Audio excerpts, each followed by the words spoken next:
મચ્છી આવે છે, આવે આવે.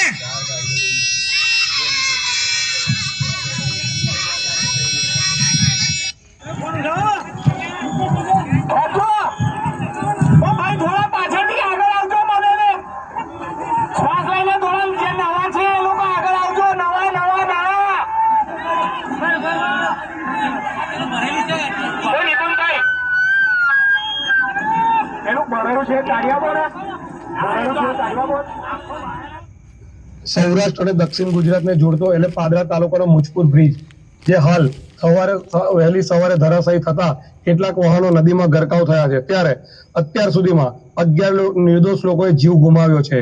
નફ્ફટ તંત્રના પાપે આખરે નિર્દોષ લોકોને જીવ ગુમાવવાનો વારો આવે છે, ત્યારે સ્થાનિક યુવકો અને તંત્રની મદદથી હાલ રેસ્ક્યુ કામગીરી ચાલી રહી છે. તેમજ ફસાયેલા વાહનો અને વાહનોની નીચે દબાયેલા લોકોને પણ અત્યારે બહાર કાઢવાનું પણ યુદ્ધના ધોરણે કામગીરી ચાલી રહી છે. ત્યારે કેટલાક નિર્દોષોનો જીવ આ નફ્ફટ ગમરોડ તંત્રના કારણે જીવ ગુમાવ્યો હોય તે પ્રકારના બી દ્રશ્યો કેમેરામાં કેદ થયા હતા. સમાચારની વાત કરીએ તો વડોદરાના ગંભીરા બ્રિજ દુર્ઘટનાનો મામલો, નદીમાંથી વધુ 2 મૃતદેહો મળી આવ્યા છે. હજુ પણ રેસ્ક્યુ ઓપરેશન ચાલી રહ્યું છે. મૃત્યુઆંક વધી બહાર પર પહોંચ્યો છે. અલગ અલગ ટીમો રેસ્ક્યુ કામગીરીમાં જોતરાઈ છે.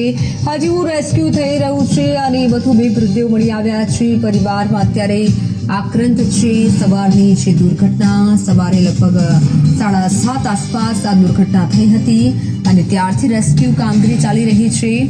અલગ અલગ ટીમો રેસ્ક્યુ કામગીરીમાં જોતરાઈ છે.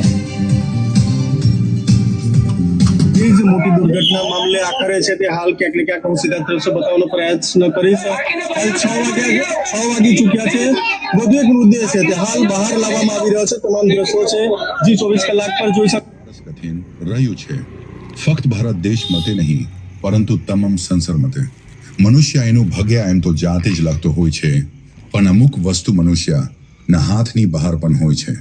પણ એ બાબતે શું દોષ કોનો કે પછી શું મનુષ્યના કર્મો ભેગા થાય અને ત્યારબાદ એનું ફટ કંઈક વિશાળ રૂપે મળે? પ્રશ્ન બહુ છે, પણ જવાબ કદાચ એક: આશા. અને એ જ આશામાં છે પ્રાર્થના અને કર્મો. પ્રાર્થના સુરક્ષાની અને પ્રાર્થના જાન કલ્યાણની. કર્મો સાફ અને નિર્દોષ.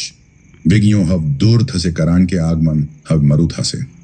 રિદ્ધિ સિદ્ધિ સાહિત આવી રહ્યો છું આપ સાવની જોડે રહેવા અને સૌને આશીર્વાદ આપવા. પદરાની કૈલાશ કોલોની પરિવારના સભ્યોને મારા આશીર્વાદ. જય ગણેશ.